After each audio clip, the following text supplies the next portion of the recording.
The entire story of the Second Temple. 70 CEs. Jerusalem is burning. Roman soldiers storm through the temple, the holiest site in Judaism, looting gold, killing priests. The building that took 46 years to construct is destroyed in a single day. Over 1 million Jews die in the siege. The survivors are enslaved and scattered across the Roman Empire. That was 1956 years ago. And yet the destruction of the Second Temple still shapes global politics today.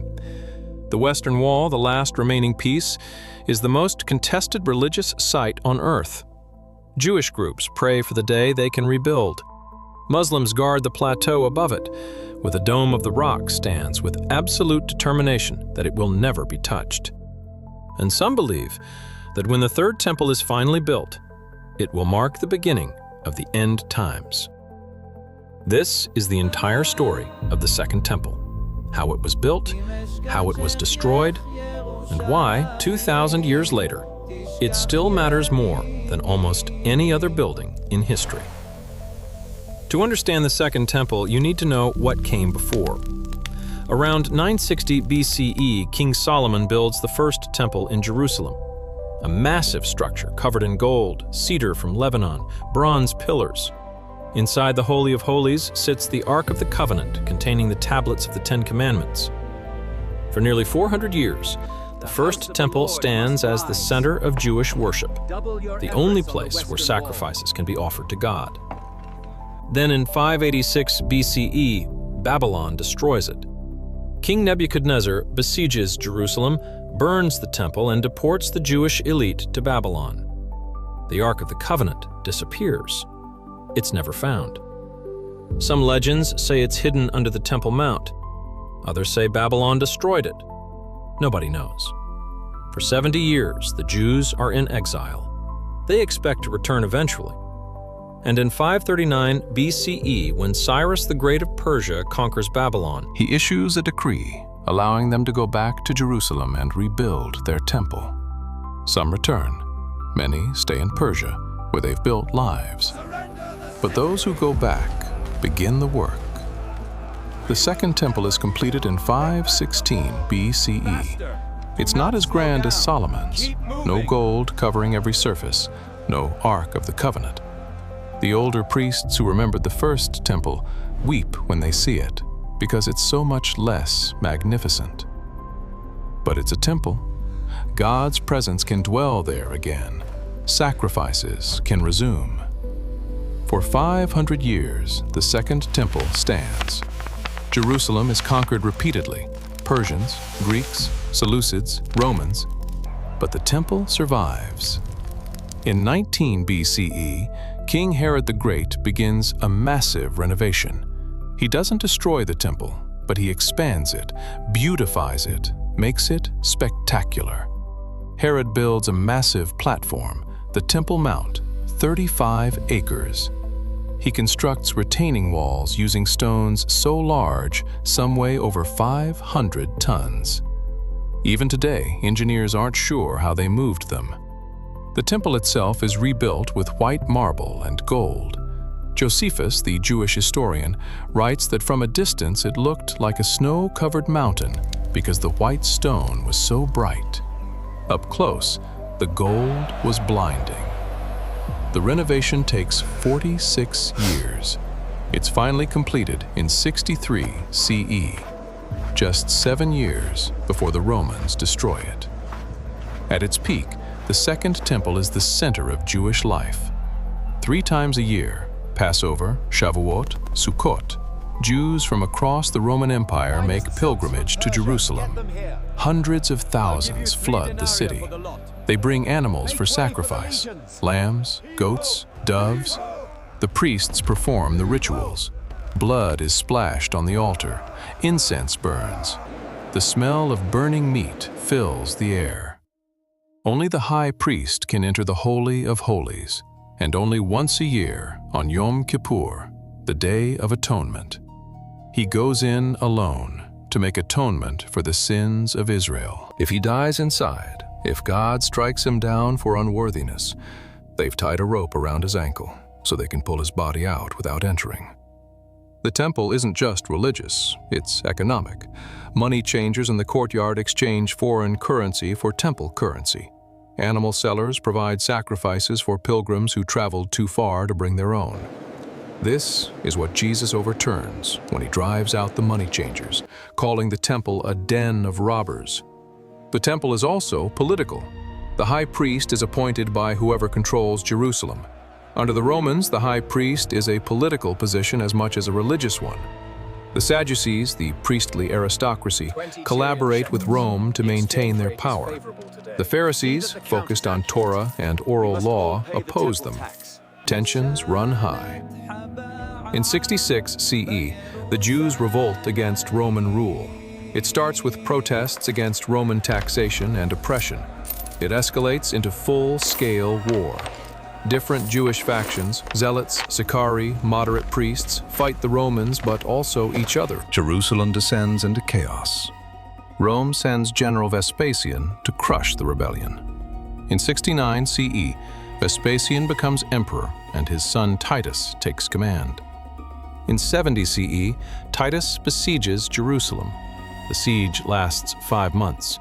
Starvation, disease, cannibalism.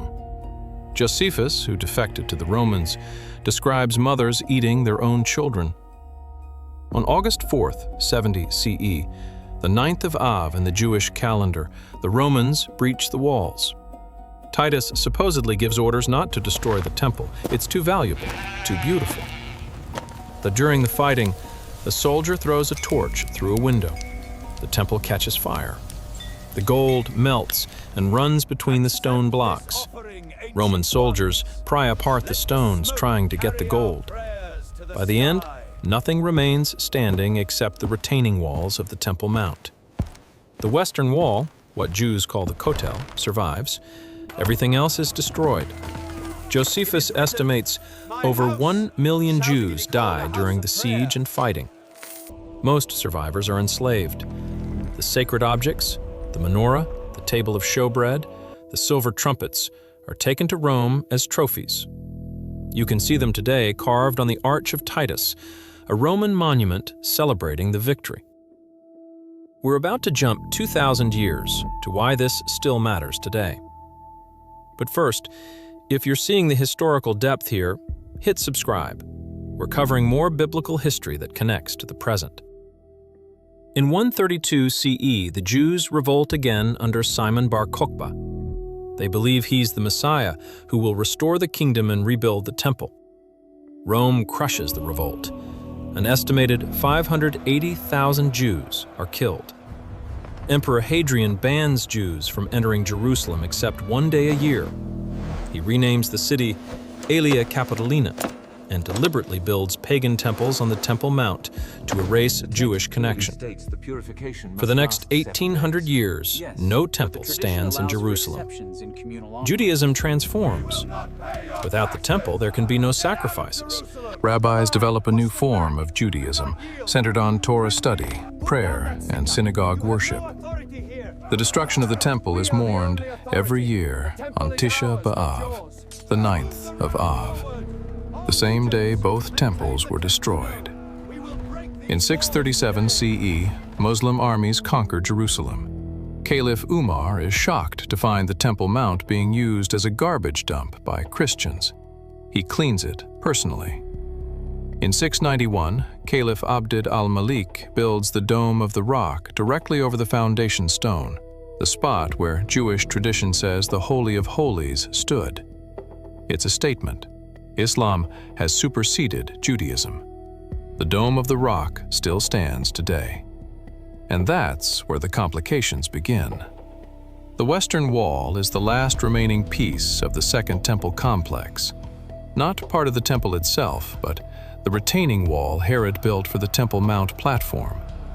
For 2,000 years, Jews have prayed there, mourning the temple's destruction and praying for its rebuilding. After Israel captured East Jerusalem in the 1967 Six-Day War, the Western Wall became accessible to Jews for the first time since Jordan controlled it from 1948 to 1967. Hundreds of thousands visit annually. Soldiers are sworn in there, Bar mitzvahs happen there.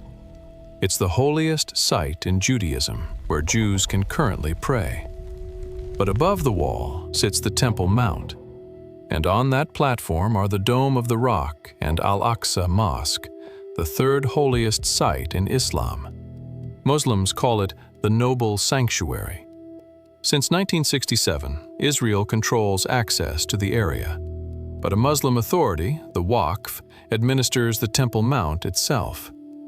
The status quo agreement allows Jews to visit the Temple Mount, but not pray there.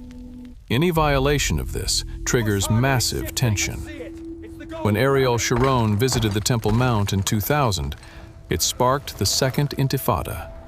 5 years of violence, thousands dead. Some religious Jews believe the Third Temple must be rebuilt. Temple Institute organizations in Jerusalem have created vessels, priestly garments, and architectural plans for a new temple. They've identified red heifers, required for purification rituals, and raised them specifically for future temple use. But there's a problem. Building the Third Temple would require construction on the Temple Mount, and the Temple Mount is currently occupied by the Dome of the Rock and Al-Aqsa Mosque. Any attempt to damage or remove these structures would be seen by Muslims worldwide as an unthinkable act of aggression. Some propose building the temple without touching the Dome of the Rock. Maybe the exact location of the Holy of Holies is slightly different than assumed. Others believe the mosques must be removed, whether by divine intervention or human action. This is the powder keg. Many evangelical Christians believe the rebuilding of the Third Temple is a sign of the end times, mentioned in biblical prophecy. Some Jewish groups believe the Messiah will build the Third Temple when he comes. Others believe Jews must build it to trigger the Messianic age. The Israeli government officially has no plans to build a Third Temple. The political consequences would be catastrophic. But tensions remain. Every few years, rumors spread that groups are planning to lay a cornerstone or attempt to prey on the mount.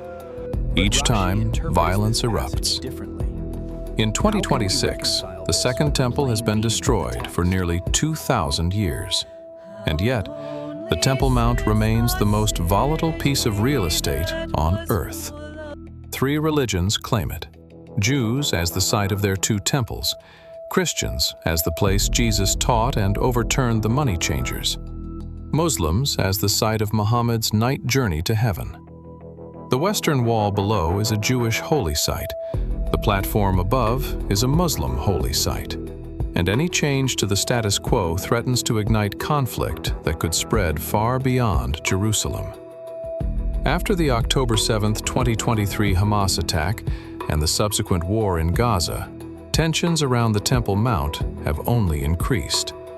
Rumors circulate, accusations fly. Each side watches the other, waiting for any provocation. The destruction of the Second Temple 2,000 years ago created a wound that never healed. Jews lost their holiest site. They've mourned it for 73 generations. And many believe that wound can only be healed by rebuilding. But the Temple Mount isn't empty. It hasn't been for 1,300 years. And the structures standing there now are sacred to over 1 billion Muslims. The Dome of the Rock is an architectural masterpiece, one of the oldest and most beautiful Islamic buildings on Earth. This is the collision. 2,000 years of Jewish longing for the temple meets 1,300 years of Islamic presence on the same site. Both have legitimate claims. Both have deep religious meaning. And both are absolutely convinced they cannot compromise. This is history that's still unfolding. If you want more deep dives into conflicts that shape our world, hit that like button and subscribe. More coming. So here's where we are. The Second Temple was destroyed in 70 CE. For 2,000 years, Jews have prayed for its rebuilding. Some believe it will be rebuilt. Some believe it must be rebuilt. Some believe rebuilding it will trigger the return of the Messiah, or the end times, or the final redemption. and standing in the way is the Dome of the Rock, a mosque built 1,300 years ago on the ruins of the temple, sacred to Muslims, protected by the Waqf, guarded by the reality that any attempt to remove it would trigger a conflict unlike anything the region has ever seen. The question isn't whether the Second Temple was important. It was the center of Jewish faith for nearly 600 years. The question isn't whether its destruction mattered.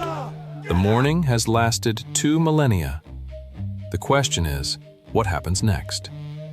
Can the Temple Mount remain in this frozen status quo forever? Jews visiting but not praying? Muslims controlling the platform but not the access? Both sides watching each other with suspicion and fear? Or will something break? Will a group attempt to lay a cornerstone? Will a government decide to change the arrangement? Will extremists on either side force the issue? The Second Temple fell because Rome destroyed it. The First Temple fell because Babylon destroyed it. Both destructions were catastrophic for the Jewish people. Both led to exile, suffering, mourning that lasted generations. If the Third Temple is ever built, it won't be Rome or Babylon trying to stop it. It will be the entire Muslim world. Over 1 billion people for whom the Dome of the Rock is sacred, for whom Al-Aqsa Mosque is irreplaceable, for whom any attempt to remove these structures is a declaration of war. The question isn't whether the temple should be rebuilt. That's theology. The question is whether it can be rebuilt. And what happens if someone tries? 2,000 years after the Second Temple's destruction, the wound is still open, the longing is still real, the conflict is still live. And the Temple Mount still sits there, waiting. The most fought-over religious site on earth. The place where Abraham almost sacrificed Isaac, where Solomon built the first temple, where Herod renovated the second, where the Dome of the Rock now stands. The question isn't if the Third Temple will be built. The question is when someone decides to try, and what happens after. 2,000 years later, and this story isn't over. What do you think? Will the Third Temple ever be built? And if it is, what happens next? Drop your thoughts and subscribe for more history that's still unfolding. See you next time.